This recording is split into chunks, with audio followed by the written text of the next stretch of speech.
اور اپنے کیے ہوئے اعمال کے بارے میں جوابدہ ہوں۔ جب یہ جوابدہی کا تصور ہوتا ہے تو ظالم ظلم کرنے سے بچتا ہے، ورنہ ایک انسان سوچے گا، ایک ملحد سوچے گا میں جھوٹ کیوں نہ بولوں، اگر جھوٹ بولنے سے مجھے لاکھوں روپے کا فائدہ ہو رہا ہے تو میں جھوٹ کیوں نہ بولوں، میں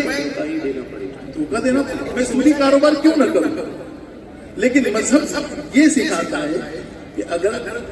تمہارا فائدہ ہو لیکن تمہیں یہ دیکھنا ہے کہ اسلام نے اسے جائز قرار دیا ہے، مذہب نے اسے کسی کو نقصان نہ پہنچے، اپنے فائدے کے لیے دوسروں کو نقصان، تو مذہب اصول متعین کرتا ہے۔ یہ ہے مذہب کیوں ضروری ہے۔ سبحان اللہ، سبحان اللہ۔ حضرت یہ تو سمجھ میں آ گیا کہ مذہب کیا ہے، اللہ تبارک و تعالیٰ نے ایک نظام متعین کیا ہے اور اسی کے مطابق زندگی گزارنا ہے۔ اب میں دوسرا سوال اسی کے ضمن میں مفتی صاحب قبلہ کی بارگاہ میں پیش کروں گا، اور وہ یہ کہ جیسا بھی حضرت نے کہا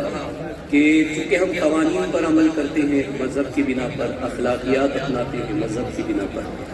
تو عرض یہ کرنا ہے کہ کیا ہم بغیر مذہب کے قوانین اور اخلاقیات پر عمل کر کے اچھی زندگی نہیں گزار سکتے، کہ مذہب کی ضرورت نہ ہو اور ہم قانون پر بھی عمل کر لیں، اخلاقیات بھی اپنا لیں اور اچھی زندگی گزاریں، مذہب کی پابندی کی۔ السلام علیکم ورحمۃ اللہ تعالی وبرکاتہ۔ لک الحمد یا اللہ والصلاۃ والسلام علیک یا رسول اللہ صلی اللہ تعالی علیہ وسلم۔ بلا شبہ یہ بات مسلم ہے کہ مذہب پر عمل کیے بغیر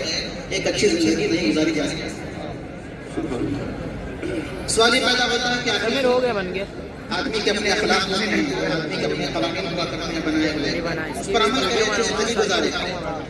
تو جواب یہ ہے کہ اگر آپ مذہب کو چھوڑ دیں گے، مذہب کے بغیر اخلاق کے اصول کون طے کرے گا؟ کون سی چیز اخلاق کا حصہ ہے، کون سی چیز اخلاق کا حصہ نہیں ہے، کون طے کرے گا؟ بندے کریں گے، انسان کرے گا، کوئی سوسائٹی کرے گی، معاشرہ کرے گا، کوئی ملک کرے گا۔ اور یہ بات واضح رہے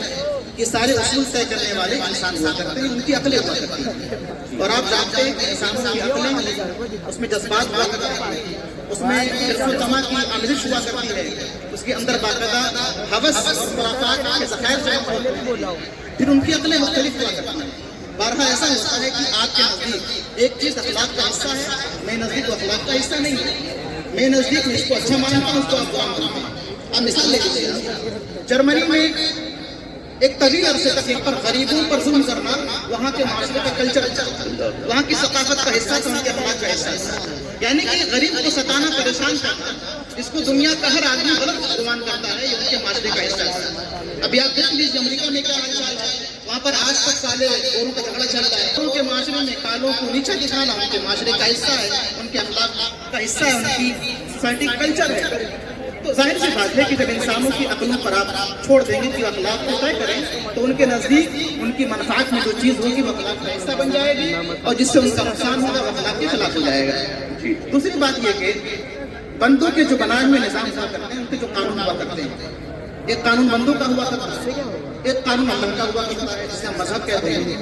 اور آپ غور کریں گے تو آپ کو درجنوں خامیاں نظر آئیں گی بندوں کے نظام میں، بندوں کے قانون میں، اور آپ کو یقین کرنا پڑے گا، آپ کو ایمان لانا پڑے گا کہ صرف مذہب کا قانون ہی ایسا ہے جس پر عمل کر کے آپ نجات پا سکتے ہیں، اچھی زندگی گزار سکتے ہیں۔ کس طور سے آپ دیکھیں، پہلی بات تو یہ ہے کہ جیسا کہ میں نے ذکر کیا کہ بندوں کے نظام کو بنانے والے لوگ ہوا کرتے ہیں اور معاشرے کے افراد ہوا کرتے ہیں، ان کی عقلیں کئی طرح کی ہوا کرتی ہیں، لہٰذا جو قانون ان کے سکھائیں گے باتوں کو چھوڑ دیں گے۔ دوسری چیز آپ یہ دیکھیں کہ بندوں کا جو قانون ہوتا ہے، جو نظام بنتا ہے، وہ موجودہ حالات کے پیش نظر رکھتا ہے۔ ہماری سوسائٹی اس وقت کس چیز کا تقاضا کر رہی ہے، ریکوائرمنٹ کیا ہے؟ بہت ہوگا جو لوگ کاسٹ کو لے آتے ہیں، پیچھے ایسا ہوا تھا اور ابھی ایسا ہو رہا ہے، اس طرح کا نظام بننا چاہیے، اس طرح کرتے ہیں، مگر بندوں کے نظام فیوچر کی کوئی پلاننگ نہیں ہوتی، مستقبل کا کوئی منصوبہ نہیں کرتا،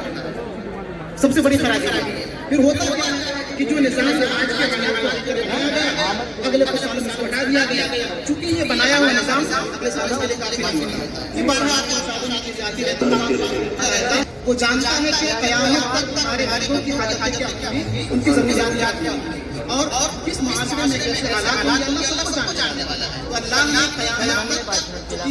کسی کو جاننے والا ہے.